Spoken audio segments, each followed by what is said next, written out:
Welcome to this episode of Wiki Walks, a short podcast devoted to some of the more intriguing and, who knew, articles that you can run across in the weird world of Wikipedia. I'm your host, Chris Grismer. In these pandemic times, it's not that uncommon to pass through a neighborhood during the evening hours and see people gathering, with appropriate 6-foot distances, of course, in lawn chairs outside their homes. Some people just love their lawn chairs. But no one has had more adventure in theirs than Lawnchair Larry. You see, on July 2, 1982, Delta and TWA airline pilots were stunned as they began their descents in LAX and radioed in a UFO. They claimed to a mystified control tower that the unidentified object appeared to be a man seated in an aluminum lawn chair with a pistol in his hand, cruising along at 16,000 feet. And they were absolutely correct. The UFO was 33-year-old Larry Walters, fulfilling a childhood dream which ultimately took his life, but not in the way one may initially think.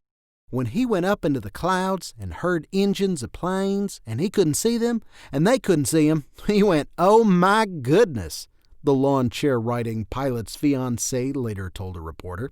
It was the understatement of 1982. Nay, possibly the decade. Resident of North Hollywood, California, 33-year-old Larry was just about as average a blue-collar, hard-working American as anyone. He was employed as a truck driver for a television commercial production company, and in his spare time enjoyed the company of his fiancée, Carol Van Dusen.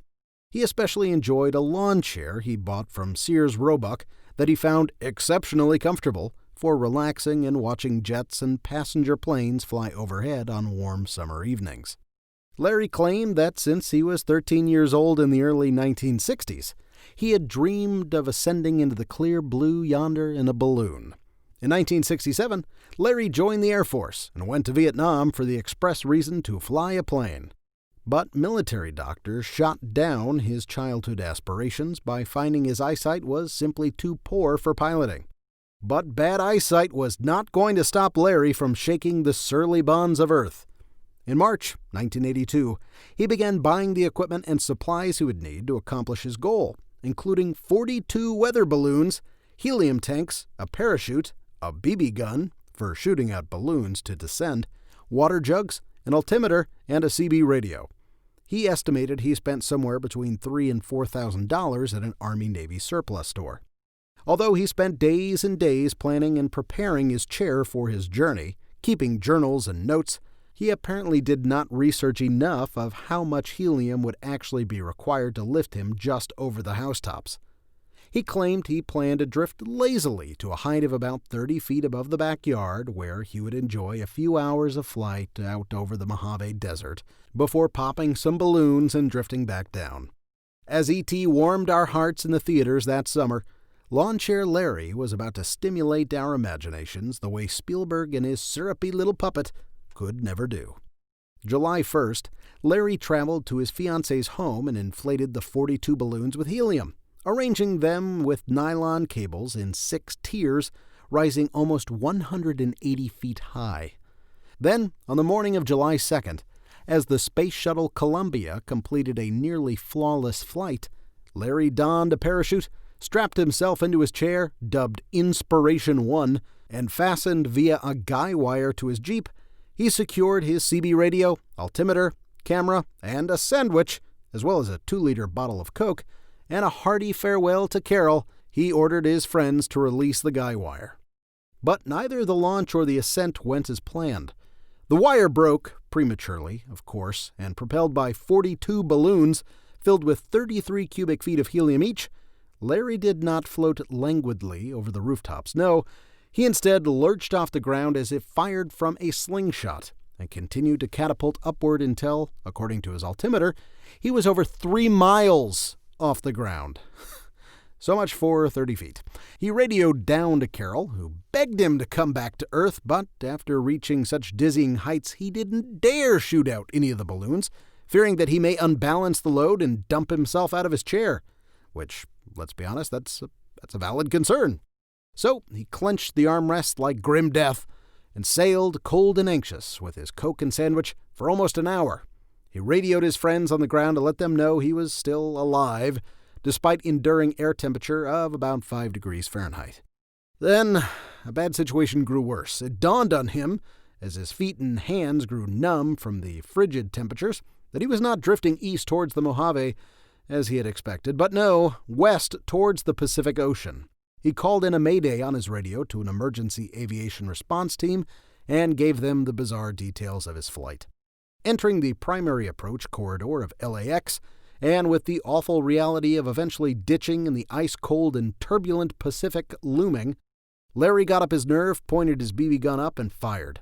One balloon popped, then two, and nothing happened. His concern started to turn to panic.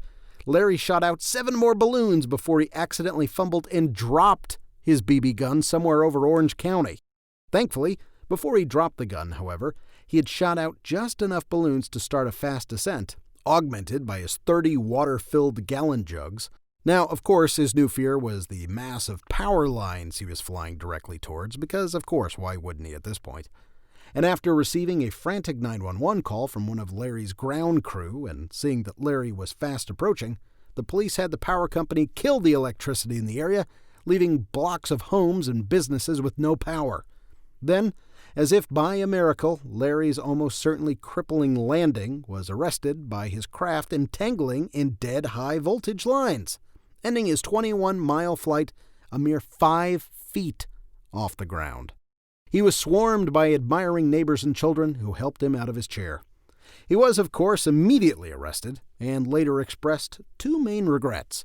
One, that he gave away his beloved lawn chair to those neighborhood children, and that he reported he was so amazed by the view he neglected to take a single photograph. Police were quoted as saying, "We know he broke some part of the Federal Aviation Act, and as soon as we decide which part it is, a charge will be fired. Heck, if he had a pilot's license, we'd suspend that." But he doesn't. On December 18th, though, the FAA made good on their threat and levied 4 charges and over $4,000 in fines against Larry. Those charges included operating a civil aircraft for which there is not currently in effect an airworthiness certificate, and operating an aircraft within an airport traffic area without establishing and maintaining two-way communications with the control tower. Larry vowed to challenge the charges, proclaiming that if the FAA was around when the Wright brothers were testing their aircraft, they never would have been able to make their first flight at Kitty Hawk. Yeah, makes a good point. They eventually settled for a $1,500 fine, which Larry paid. The Smithsonian Institution asked him to donate his lawn chair to the National Air and Space Museum, but he had to sheepishly admit that he had given it away. He also had autographed and given away pieces of the deflated balloons. In the months that followed the flight, he catapulted to fame and was the toast of the town. His journey was covered on NBC News. He guested with Johnny Carson on The Tonight Show and was flown in New York to be on The Late Night Show with David Letterman, which he later said was the most fun he had ever had. But all good things must come to an end, and eventually his celebrity petered out, and the endorsement deals, including one for Timex, the watch he wore during the flight, takes a lickin', keeps on tickin', and Sears, which made his lawn chair, ran dry. Larry fell on hard times and retreated to a small studio apartment and rarely ventured out. He never did get married to Carol, although they remained good friends for years. Eventually, the forever changed Larry, a modern-day Icarus, whose wax wings melted when too close to the sun, wandered into the Angeles National Forest and ended his own life, this time firmly planted on the ground. A sad and tragic end to a man who dared to soar to new heights and allowed his adventurous spirit to ask not, why sit when you could fly, but rather, why not do both?